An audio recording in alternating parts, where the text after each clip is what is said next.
Good afternoon. Hello everybody. Welcome to Lockdown Kitchen with Trevor. Today I'm going to take you through how to bake a banana loaf. Now for this you'll need to have, and I've got my handy guide here, you have 285 grams of plain flour, 1 teaspoon of bicarbonate of soda, half a teaspoon of salt, 110 grams of butter, plus extra for greasing your tin of course, 225 grams of caster sugar, 2 free-range eggs, 4 ripe bananas, mashed, 85 mils or 3 fluid ounces in old money of buttermilk. If you can't get buttermilk, you can use normal milk mixed with 1.5 teaspoons of lemon juice or vinegar. And then the last ingredient is 1 teaspoon of vanilla extract. Key thing is, have a cup of tea or a tipple of your choice, of course. Have everything ready. I will show you. Everything is ready and prepared. Preparation is key to everything. As you can see, everything is nicely laid out. I'm very clean and very tidy. Also have a bowl of soapy water ready so you can wash up as you go along. There's no need to have any mess when you're cooking. As I say, organisation is key. Little cup of tea. Cheers everybody. So, key thing to do, don't forget, switch on the oven. That needs to be at 180 degrees Celsius or 350 degrees Fahrenheit.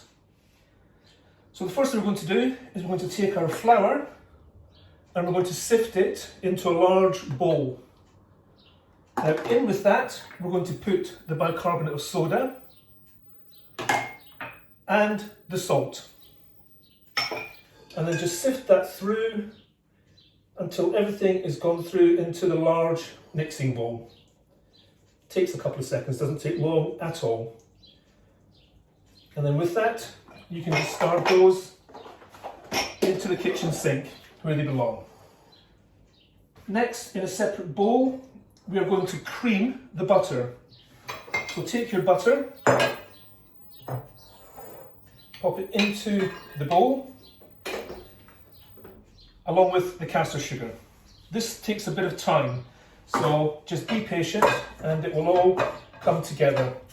Now, the easiest way to do this is really to get your hands in. So make sure your hands are all nice and clean and you've washed.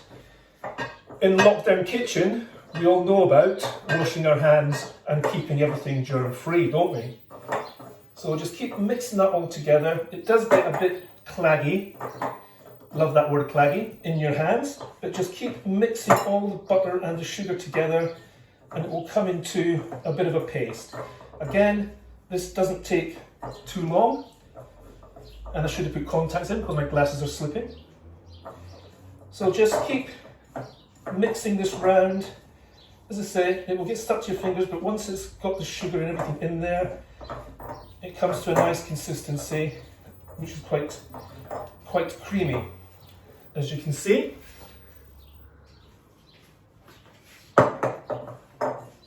So just another little bit to mix it all together to get into like almost a ball paste, if you want to call it that. And you should end up with something that looks just like that. Okay, so probably a good idea at this point to just wash your hands off.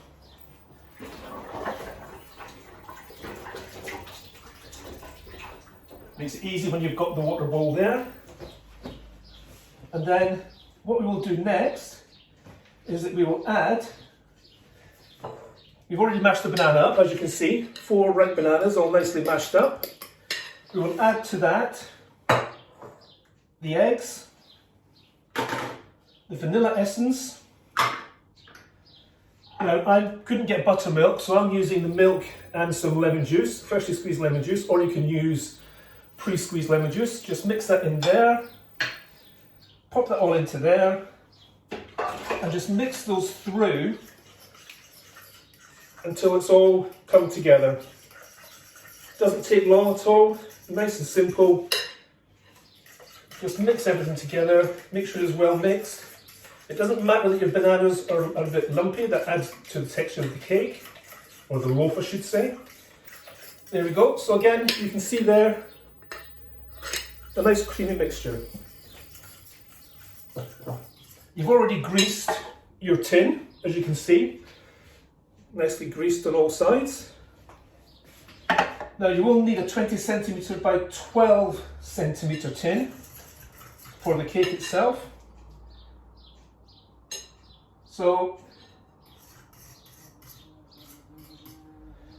I'm going to add all of this together into the butter and the sugar mixture and just mash it all together.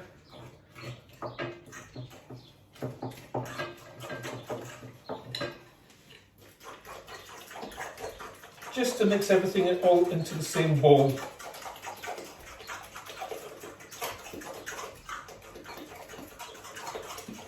There we go. A little slurp of tea. Get rid of this stuff into the sink again, so nice tidy surface.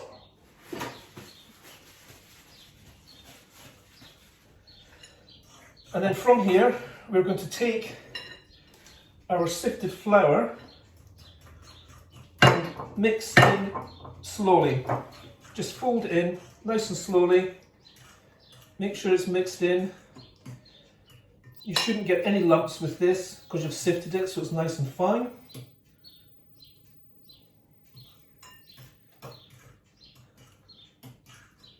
Just keep adding it and mixing it through.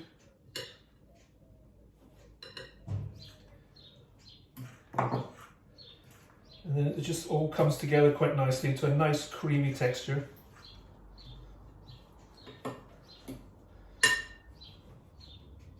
There we go. And the last of it's all gone in. And then just mix it all until it's all clean, nice and smooth. There we go. And it just suddenly starts to get a little bit thicker. Give it a good old stir up.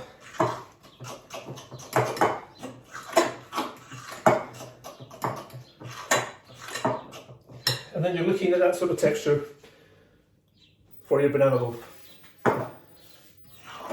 And that is now all the ingredients mixed together. Now what we will do, we will transfer it into your greased baking tin. And it's as simple as just to pour it all in, let it all fall out the bowl and into your baking tin. It will need a bit of help to come out. Mind you, I came out years ago. And then just make sure that it's all gone in there. And just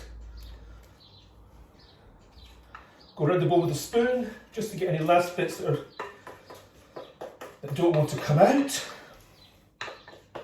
And then just pop it into the tin. And then just give it a tap onto the work surface to make it sure it's all gone into the corners quite well. And there we have it, all ready to pop in the oven. Now this will need to go into the oven for a little while. Let me just find that on the recipe. Yeah, cook 30 minutes to 1 hour. So I would put it on a little baking tray, and I'm just going to turn this camera around a bit so you can see. I have a little baking tray ready. Pop it onto the baking tray and off into the oven.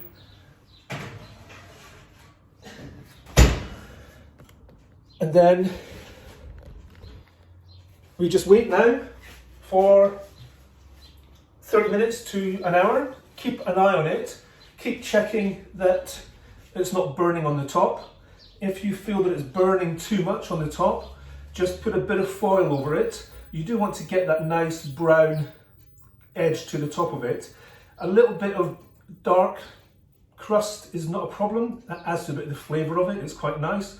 But you should see down the middle of the loaf a split that is telling you that everything is cooked. But if you want to just check it, just get a clean knife, pop it through the middle of the loaf.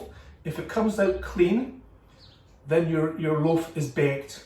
If there's any cake mixture attached to it, again, put some foil over the top and put it back in for another 5 minutes or so. Keep checking it periodically, and your banana loaf should come out nice and brown, golden, and tasting delicious.